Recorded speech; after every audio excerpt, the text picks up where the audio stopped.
Bienvenidos, señores, a la semana número 3 del segundo parcial.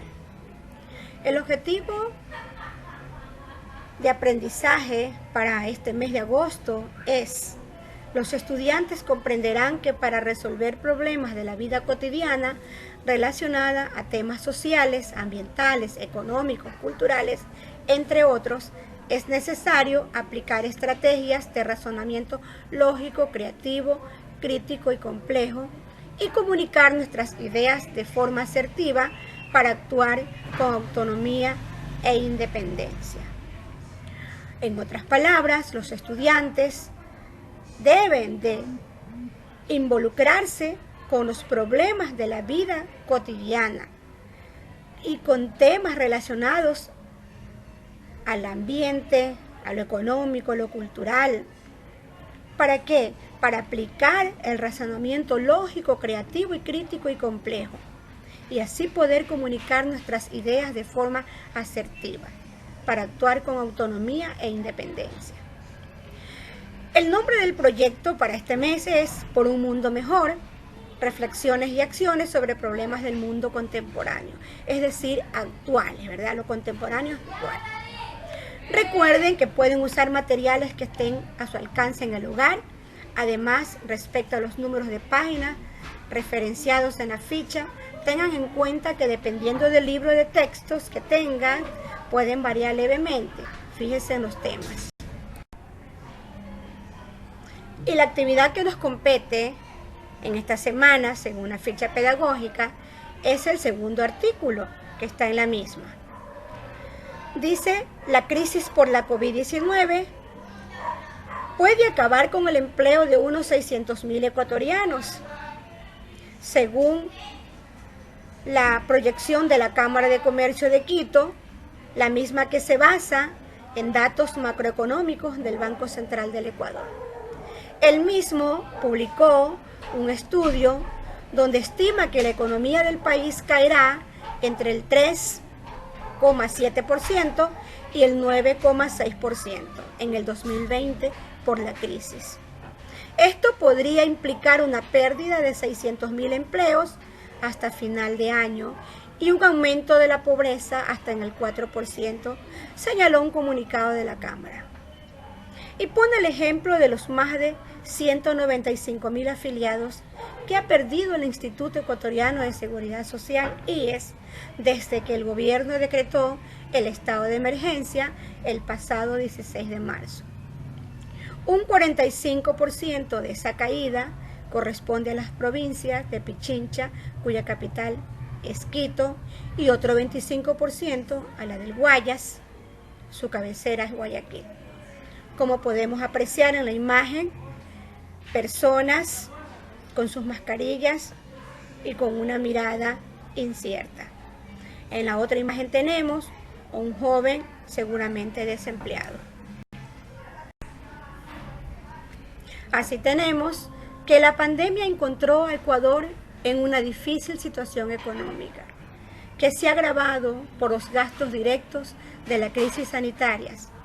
En el país hay más de 3.640 muertes oficiales y casi 43.400 contagiados. La caída del precio del crudo en los mercados internacionales y la paralización del mercado. El sector empresarial se encuentra gravemente afectado. Las políticas económicas no deben afectar más la liquidez de las empresas. Adelantar impuestos a personas o empresas que no tienen liquidez solo afectaría la recuperación de la economía, lo dijo Patricio Alarcón, presidente de la Cámara. Como pueden apreciar, la cantidad de muertes hay en la imagen, y a la derecha también una imagen muy desesperanzadora de la crisis económica, empresarial. Y como consecuencia de toda esta situación que estamos pasando a la COVID-19 y que se generó los gastos sanitarios se generó la caída del precio del crudo, luego el estado de emergencia declarado por el presidente. El ejecutivo Lenín Moreno aplicó recortes por 4 millones de dólares para poder sostener las finanzas públicas, lo que por otro lado le ha abierto de nuevo el frente social que había conseguido aplacar tras los disturbios de octubre pasado. El ministro de Producción, Comercio Exterior, Inversiones y Pesca de Ecuador, Iván Montaneda, dijo este lunes a EFE que el gobierno prevé unas pérdidas de lucro por valor de 14 mil millones de dólares, una suma titánica para las finanzas ecuatorianas.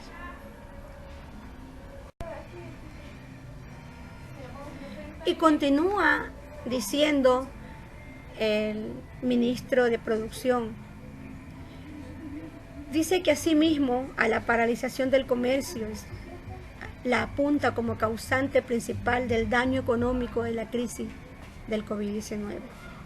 En su comunicado, la Cámara menciona las escalofriantes cifras del Servicio de Rentas Internas, que indican que entre marzo y abril las ventas privadas han caído en 6.271 millones de dólares.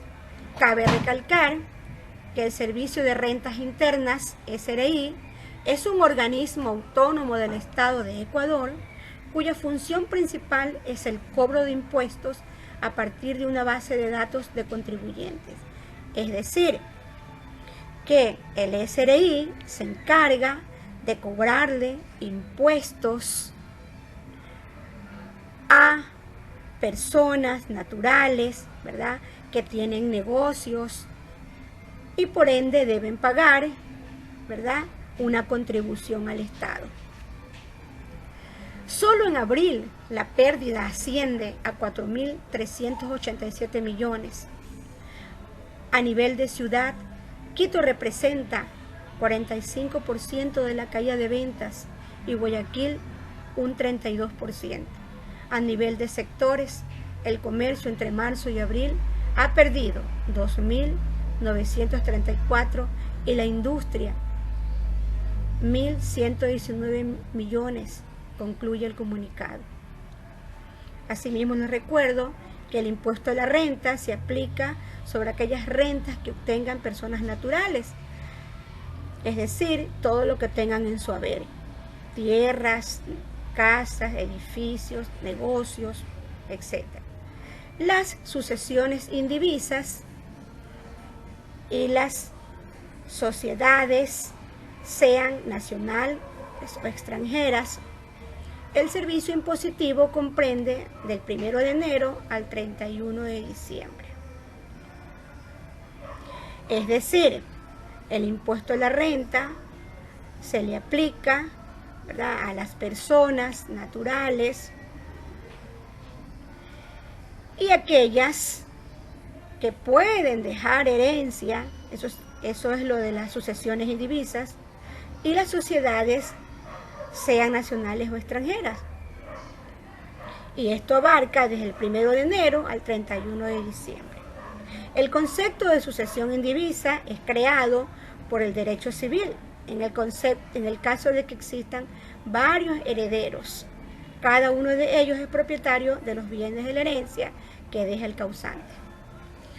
Y tenemos que para afrontar la crisis, Ecuador ha solicitado la asistencia de organismos multinacionales que le han concedido ayuda por miles de millones para evitar el colapso del aparato estatal y sus prestaciones a la ciudadanía.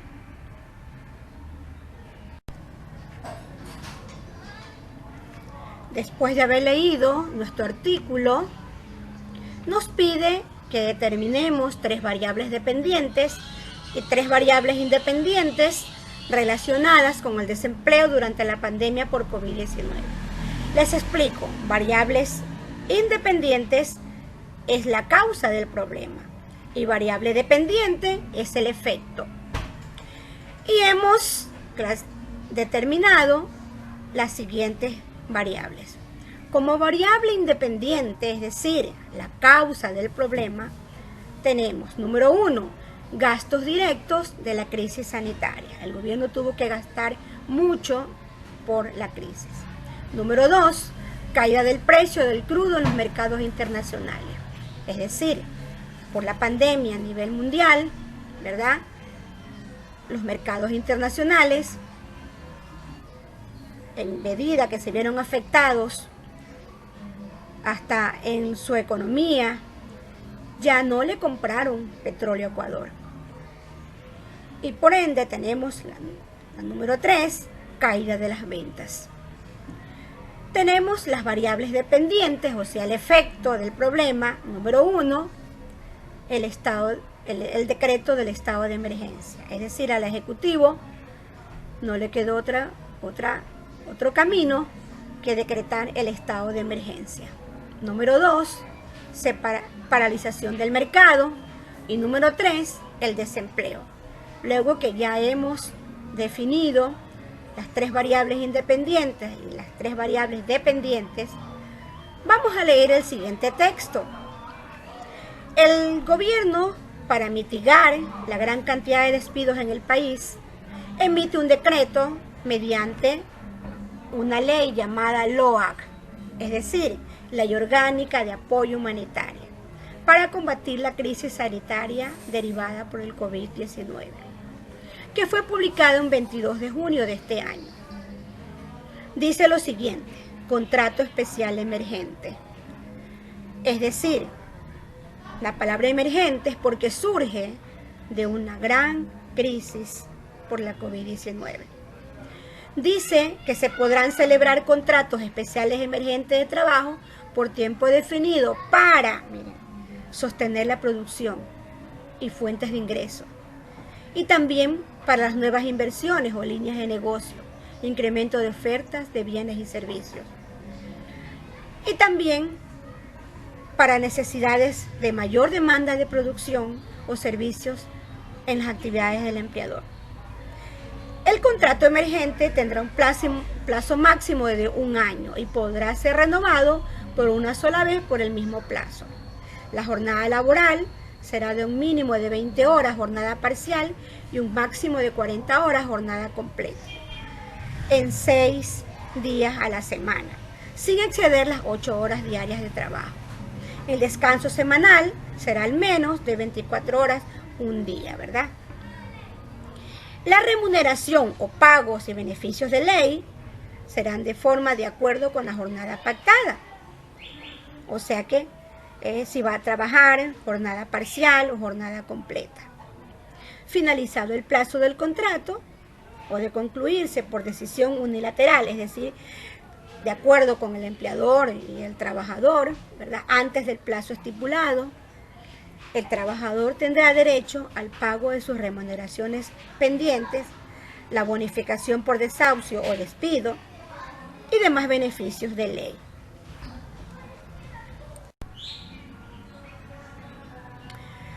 Y esta ley también habla de la reducción emergente de la jornada de trabajo. Por eventos justificados de fuerza mayor o caso fortuito, el empleador podrá reducir la jornada laboral hasta un máximo de 50%, debiendo la remuneración del trabajador no ser menos al 55%. Es decir, si le baja a la mitad de la jornada, no le debe pagar menos del 55% del sueldo. Para implementar esta medida se deberá observar los siguientes puntos. Se debe notificar al Ministerio de Trabajo indicando el periodo de aplicación de la medida y la nómina de los trabajadores que tiene. Número 2. La remuneración y el aporte a la seguridad social se pagará en proporción a la jornada trabajada. Número 3. Podrá aplicarse por 1 año, renovable por el mismo periodo, por una sola ocasión. Número 4. Durante la vigencia de la reducción de la jornada laboral, los empleadores no pueden disminuir su capital social, es decir, no pueden bajar el capital de los accionistas, por lo cual deberá realizar el correspondiente aumento de capital hasta diciembre 31 del ejercicio impositivo posterior a aquel en que se generaron dichas utilidades, y se acogerán a la reducción de 10 puntos porcentuales en la tarifa de impuesto a la renta. De producirse despidos, la indemnización o bonificación por desahucio se calcularán con base a la remuneración percibida antes de la reducción de la jornada. Con base en esta ley humanitaria, si el desempleo es nuestra variable dependiente, como ya lo vimos en la anterior diapositiva, escriba 5 variables planteadas por el gobierno y se las hemos escrito aquí. Tenemos que el gobierno, para mitigar la cantidad de los despidos del país, emite su decreto, ¿verdad?, mediante la Ley Orgánica de Apoyo Humanitario, como ya les expliqué. Y hemos escrito 5 variables por las que el gobierno nacional, ¿verdad?, que plantea para que disminuya el desempleo. Número 1, el contrato especial emergente de 1 año, 6 días a la semana, sin exceder las 8 horas de trabajo diarias. Número 2, finalizado el plazo, el trabajador tendrá derecho al pago de remuneraciones pendientes, bonificación por desahucio y demás beneficios de ley. Número 3, por eventos fortuitos, el empleador podrá reducir la jornada laboral hasta máximo 50% y pagarle no menos del 55% de lo fijado.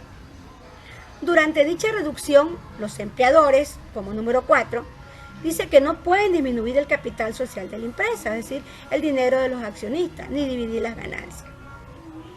Y número 5, de producirse despidos, la indemnización o bonificación por desahucio se calcularán en base a la remuneración que tenía antes de la reducción de la jornada. Y de esta manera, señores, hemos determinado las 5 variables que el gobierno nacional planteó para disminuir el desempleo. Como tarea les queda que realice el análisis del caso que se llama Causas del desempleo en el Ecuador y las acciones tomadas por el gobierno nacional.